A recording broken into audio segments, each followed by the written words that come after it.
हैं तो आप भगवान शिव को अपना गुरु बनाइए।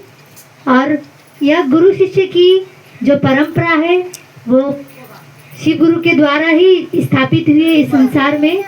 क्योंकि जब ये संसार जब स्थापित हुआ था तब भगवान शिव ने सप्त ऋषि मुनियों को ज्ञान दिया था। तभी से ही यह परंपरा चलनी शुरू होगी कि पूर्णिमा के दिन गुरु पूर्णिमा भी होगा साल में एक दिन। क्योंकि हर महीने तो पूर्णिमा होती है, लेकिन गुरु पूर्णिमा का विशेषता यही है कि भगवान शिव और गुरु रूप में इस दिन आए और उन्होंने गुरु और शिष्य की परंपरा आज ही से शुरू की थी। क्योंकि संसार में जो सप्त ऋषि जो हर कोने कोने में जाकर ज्ञान दिए, लोगों को सिखाया बताया कि जीवन कैसे जिया जाए, तो यह भगवान शिव ने ही उन्हें बताया था। तो भगवान शिव इस संसार के आरंभ से ही गुरु है। और हम सभी शिव शिष्य परिवार को तो साहब के माध्यम से पता चला है। तो साहब ने कहा कि भगवान शिव को अपना गुरु बनाइए, क्योंकि गुरु बिना जीवन तो अधूरा है। तो साहब ने एक अपनी चर्चा में एक उदाहरण के तौर पर हम सभी को बताया है कि जब गुरु की दया होती है तो शिष्य कैसे गुरु के प्रति भाव रखता है।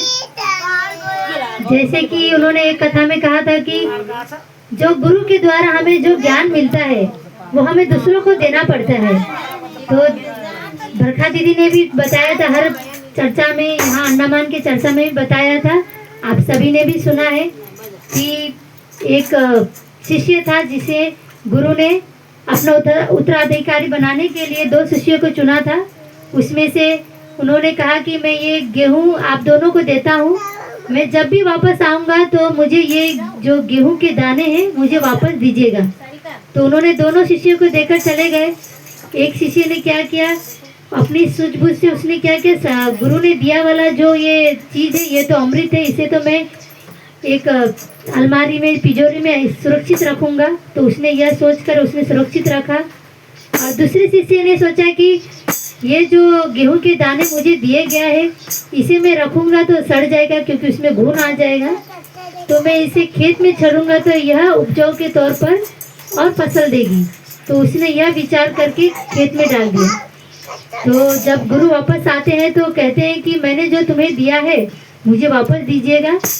तब दोनों शिष्यों से पूछता है तो पहला शिष्य भाग भाग कर जाकर तिजोरी से वो गेहूं लेके आता है। तो देखता है तो वो पोटली खोल के देखता है तो वो गेहूं घुन खा चुका था, वो सड़ चुका था। क्योंकि अन्न तो ज़्यादा दिन के लिए रहता नहीं है, वो थोड़े दिन के लिए ही रहता है। तो उसमें घुन आ गया। तो दूसरे शिष्य को कहता है कि जाओ मैंने जो गेहूँ दिया था वो बीज लेकर आओ।